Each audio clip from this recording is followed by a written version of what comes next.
Lors de ma dernière vidéo, nous avons pu apprécier le courage et la bravoure du soldat anglais, du parachutiste, lors de la prise de la batterie de Merville, le 6 juin 1944. Aujourd'hui, je vous convie au 7e épisode de la bataille d'Azincourt, où nous verrons une fois de plus le courage et la détermination du soldat anglais, celui-ci du début du XVe siècle. Alors, si vous voulez assister à une présentation dynamique et la plus réaliste possible de la bataille d'Azincourt proprement dite, c'est après ça.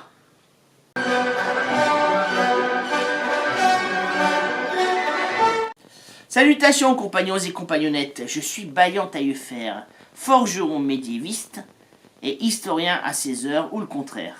Nous voici donc arrivés au 7e épisode de la bataille d'Azincourt. Alors vous vous souvenez, lors des épisodes 5 et 6, je vous avais expliqué que dans le camp anglais, le moral n'était pas très bon. Les Anglais se battent à environ 8000 contre peut-être entre 15 000 et 20 000 chevaliers et fantassins français. Les Anglais sont fatigués par leur très longue marche depuis la ville de Harfleur. Et pour la plupart, ils sont malades. Alors, après la prière rituelle, après l'examen des armes et le passage des troupes, les Anglais vont se poster en haut de la colline, sur le coup des 9 heures. Comme vous le savez, il a plu toute la nuit, le terrain est labouré et détrempé. Les Français le sont en bas. Alors, autour de 10h, 11h, on a cédé au rituel habituel d'avant la bataille médiévale, c'est-à-dire parlementer, envoyer des émissaires au milieu du champ de bataille, des Anglais et des Français, et essayer de se mettre d'accord pour éviter la bataille. Évidemment, il n'en fut rien, parce que Henri V demanda simplement qu'on le laisse rentrer en Angleterre. Sur ce, les Français lui rirent certainement bruyamment au nez, et lui dirent que Azincourt serait son tombeau. Alors maintenant, voyons comment cela s'est passé. Alors comme d'habitude, si cette vidéo vous plaît, n'hésitez pas à liker, à partager, à laisser des commentaires et à vous abonner. Je vous en remercie. Eh oui, ceci est bien le champ de bataille d'Azincourt. Jusqu'ici, rassurez-vous, tout va bien. Les petits oiseaux chantent. Mais le temps a été mauvais, parce que nous sommes le 25 octobre 1415. Et dans le département du Pas-de-Calais, le mois d'octobre n'est guère riant. Alors il a plu toute la nuit. Le champ est détrempé. Les champs ont été labourés. Sur les côtés, la forêt. Ici, le bas de la colline. Et en haut, au sommet de la colline, Maisoncelles, le côté anglais. Ici donc, le côté français. Rajoutons donc un peu de lumière. Mais dites-vous bien que ce funeste 25 octobre, la plaine n'était point éclairée comme ceci. Bien entendu, nous serions peu de choses sans John Keegan et son fameux Anatomie de la bataille, avec le fameux chapitre sur Azincourt. En l'occurrence, les hommes se sont donc levés vers les 7 heures du matin. Ils ont mangé le peu qu'ils avaient, ils ont prié. Les Anglais, beaucoup plus que les Français, puisque les Anglais sont certains de mourir, tandis que les Français, eux, sont certains de vaincre. Alors, pour rappel, sur ce champ de bataille, la longueur fait 1,20 m sur 80 cm.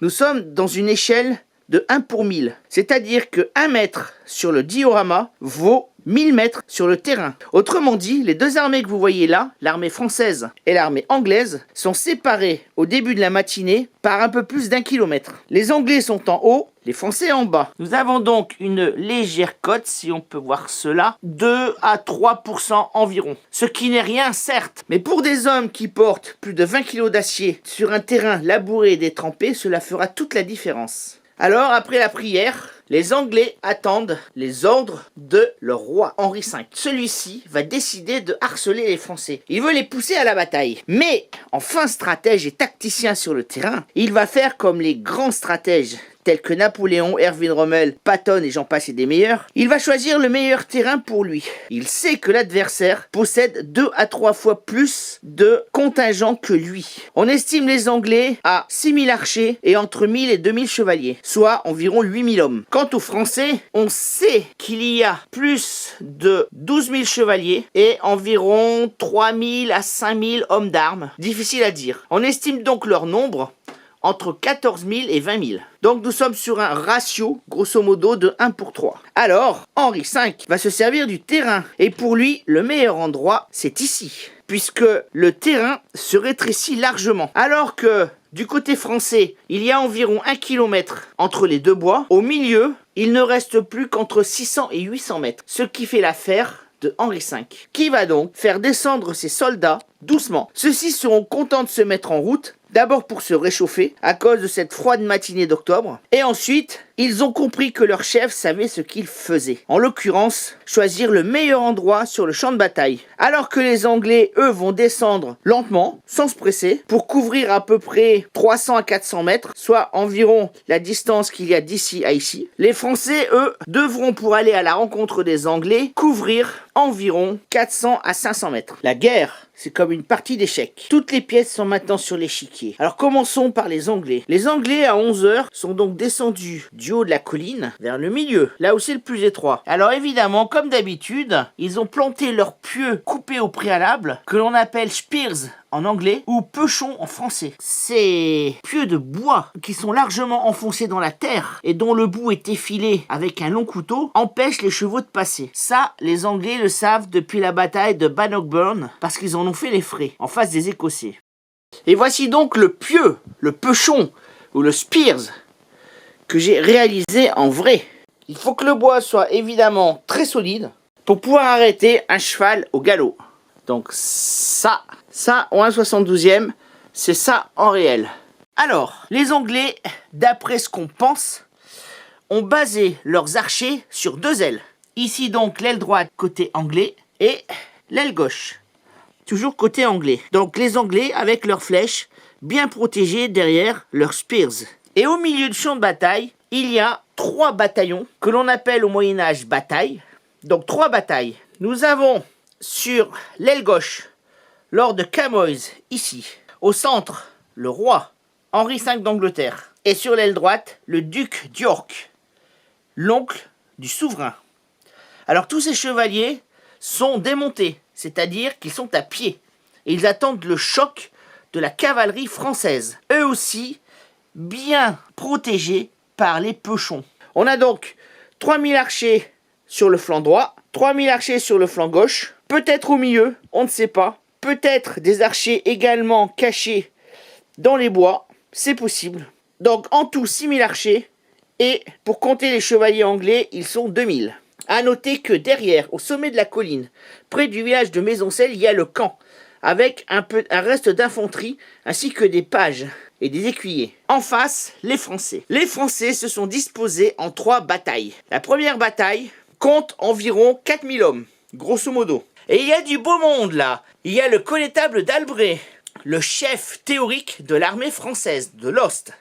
Il y a également le duc d'Orléans, Charles d'Orléans, qui ira écrire ses poèmes à la Tour de Londres. Il y a également le maréchal de Boucicaut, dont nous avons parlé dans une précédente vidéo. Et il y a plein d'autres princes de sang et de grands seigneurs, de comtes et de ducs. Notamment, contre l'avis du duc de Bourgogne, Philippe le Bon, il y a l'un de ses frères, Jean le comte Jean de Nevers. Donc voilà, la première bataille. La seconde bataille, peut-être à une centaine de mètres derrière la première.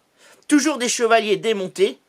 Et enfin, la troisième bataille, qui est plutôt composée de fantassins et de mercenaires. Ils sont à peu près 5000. Et reprenant la tactique de Rosebecq, les Français lancent 2 ailes de cavalerie, donc de la chevalerie dans ce cas précis, sur leur flanc gauche et sur leur flanc droit, ici. Le problème, c'est que comme je l'ai expliqué précédemment, il n'y a pas assez de place. Déjà, au niveau des chevaliers qui sont démontés, qui forment donc une infanterie lourde, il y a très peu de place pour se mouvoir. N'oublions pas que nous devons suivre la pente et que le terrain est très boueux. Et il faut donc encore se pousser pour laisser passer environ 2 cohortes de chevaliers à cheval qui regroupent environ 800 chevaliers sur une aile et 1 millier sur l'autre aile, soit quasiment 2000 chevaliers qui eux sont montés. Alors, ces chevaux, donc ces destriers, qui sont lourdement armés, qui sont carapassonnés, ne pourront pas aller au maximum de leur vitesse, qui se situe entre 40 et 50 km/h, vraiment sur les derniers 100 mètres de terrain. remontant la pente et leurs sabots s'enfonçant dans la boue, ils ne parviendront qu'à galoper à un modeste 20 km/h. Donc l'effet de puissance pour défoncer la ligne anglaise est largement compromis. Alors évidemment, imaginez maintenant que quand les Anglais voient s'approcher les 2 charges de chevalerie sur leur flanc, ainsi que la première bataille à pied qui va rejoindre le front, les archers, ici et ici, commencent à dégainer leurs flèches. Ils vont décocher flèche sur flèche, environ une cadence de 5 à 6 flèches par minute. Et on sait que en 40 minutes, j'ai aussi fait une vidéo sur cela, ils ont décoché environ 1 200 000 à 300 000 flèches. Sur l'équivalent de ce que vous voyez là, c'est-à-dire 2 à 3 terrains de football, qui étaient comblés d'hommes. Alors évidemment, les premières salves qui atteignent les chevaliers ne font pas trop de mal. Certains chevaux vont prendre les flèches, ils vont s'écrouler, mais la plupart vont continuer à galoper. Mais attention, quand on arrive au niveau des 50 mètres, ici, quand les chevaliers sont extrêmement proches des archers, les archers vont se mettre à tirer non plus en tir en cloche, mais en tir frontal. Et nous savons que dans une distance de 50 mètres, la flèche anglaise lancée par le longbow est capable de percer tous les blindages de l'armée française. Autrement dit, les armures des chevaux et les armures des hommes vont commencer à être défoncées par les flèches qui sont tirées à bout portant. Et à ce moment-là, certains chevaliers peuvent arriver au niveau du front, mais leurs chevaux s'empalent sur les pieux, et à ce moment-là, soit les chevaliers anglais, soit les archers, lâchant leurs arcs, vont les massacrer à coups de gourdins, de marteaux de plomb et de couteaux. Comme le premier assaut des chevaliers a été annihilé par les archers tirant à bout portant, les chevaliers vont faire demi-tour pour revenir à la charge une seconde fois. Cela à gauche et à droite. À ce moment-là, nous voyons arriver la première bataille des chevaliers français qui arrivent au contact. Eux aussi vont subir les flèches qui ont déjà blessé et tué certains de leurs membres. Et à ce moment-là, pareillement que pour les chevaux des chevaliers, les archers vont tirer à bout portant sur les chevaliers. Mais là où la catastrophe va s'amorcer, définitivement, c'est que lors du deuxième assaut des chevaliers français à cheval, même chose, les chevaux vont être décimés par les flèches anglaises. Et à ce moment-là, que va-t-il se passer? Il y a déjà énormément de monde au milieu du champ de bataille. Et les chevaux, fous de douleur, vont venir se heurter aux chevaliers. Et ça va donner à peu près ceci. Épisode glaçant et fatal de la bataille, c'est ce que vous voyez ici. Au niveau du front, juste devant les pieux des Anglais, les chevaux sont venus s'empaler et se mélanger aux chevaliers qui avaient déjà bien du mal à avancer. À ce moment-là, le chaos est indescriptible. Il y a ici environ 4000 à 5000 hommes. Il y a ici beaucoup de chevaliers qui ont énormément de mal à se relever à cause du poids de leurs armures. Tout le monde patauge dans la boue et dans le sang. C'est à ce moment-là que les chevaliers anglais en profitent pour passer le mur des pieux et venir achever tous ces chevaliers qui ne tiennent plus sur leurs jambes. Même chose pour les archers qui vont tirer à bout portant et qui vont achever la plupart des chevaliers à coups de leurs longs couteaux, de leurs masses d'armes et de leurs maillets de plomb. Néanmoins, il faut croire que la catastrophe n'a pas suffi à l'ost français. En effet, il faut comprendre que la majorité du commandement se trouve ici. Le connétable d'Albret est mort, Boucicaut va être fait prisonnier, ainsi que Charles d'Orléans. Le comte de Nevers, le jeune frère du duc Philippe le Bon de Bourgogne, lui est mort également. Dans la seconde bataille, eh bien, on ne trouve pas de meilleure idée que de venir rajouter du bordel au bordel. C'est-à-dire que la seconde bataille va arriver pour grossir les rangs des malheureux qui sont déjà embourbés. Sans exagérer, je pense que c'est à peu près cette scène-là qui trouve place au milieu du champ de bataille d'Azincourt entre 13h et 15h. Le chaos est total, tellement total que les chevaliers ne peuvent même plus se défendre, ils se font massacrer sur place par les archers anglais et par les chevaliers. A noter que l'autre frère de Philippe le Bon, qui est le duc de Brabant, va venir également se mêler à cette bataille dantesque. Il y perdra également la vie. À ce moment-là, la situation est extrêmement compliquée et confuse. En effet, au niveau numérique, il y a environ égalité entre les 8000 chevaliers et archers anglais et les 8000 à 10 000 peut-être chevaliers qui sont englués dans leur gadou. La plupart vont mourir, néanmoins, les Anglais vont quand même réussir à faire prisonnier peut-être 7000 à 8000 hommes. Il est toujours difficile de le savoir avec précision. Le problème, c'est que il y a des rumeurs comme quoi une armée de secours arriverait sur le champ de bataille. N'oublions pas que Henri V peut avoir des hésitations par rapport au comportement des 4000 à 5000 hommes qui restent encore valides. Mais comme je le dis, ceux-là vont prendre la fuite. Alors, il va se passer quelque chose de complètement inédit au Moyen-Âge. Henri V va décider de massacrer l'essentiel de ses prisonniers, ne gardant que les grands comtes, les ducs et les princes du sang. Alors, comment cela va-t-il se faire? C'est très simple. Il va commander à ses soldats, à ses archers, de constituer des espèces de pelotons d'exécution qui vont exécuter de sang-froid les pauvres chevaliers français, donc qui ont été démunis de leurs armes. Il y aura même un grand nombre de chevaliers qui vont être enfermés dans des granges auxquelles on mettra le feu. Il faut se mettre à la place de ces pauvres archers anglais qui sont pour la plupart des paysans que l'on a armés et que l'on a certes bien entraînés, mais qui restent des paysans assez pauvres. Et pour eux, devoir tuer, exécuter de sang-froid tous ces chevaliers est une perte de profit, parce qu'ils pourraient espérer en tirer rançon. Mais malgré tout, les ordres du roi Henri V sont bel et bien suivis, et environ 7000 chevaliers vont être massacrés de façon gratuite pendant cet après-midi du 25 octobre 1415. À ce moment-là, la bataille est gagnée pour Henri V.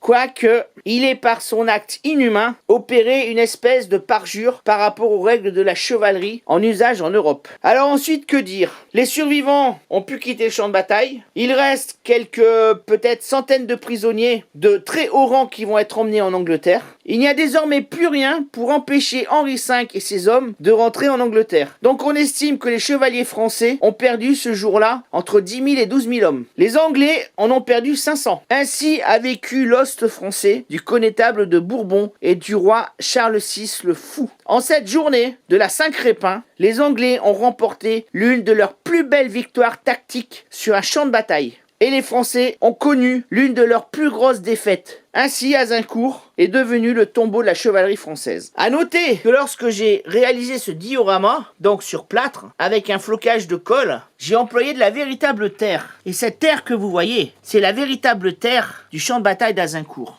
Eh bien, j'espère que cette vidéo vous a plu. J'espère que ce nouveau concept vous intéresse grandement. J'ai pris beaucoup de plaisir à la réaliser, mais il m'a fallu énormément de temps aussi. Néanmoins, je pense que cette présentation en diorama avec des soldats miniatures, en respectant autant que faire se peut les échelles du champ de bataille ainsi que le nombre de soldats en proportion, me semble très intéressant et me semble rendre compte de la véracité de la bataille. Dites-moi ce que vous en pensez en commentaire. Comme d'habitude, soignez-vous, prenez soin de vous. Je vous dis à la prochaine fois pour une vidéo consacrée certainement à la Russie de M. Vladimir Poutine. On en parle beaucoup en ce moment. Et comme vous le savez, l'histoire, c'est toi qui l'as fait.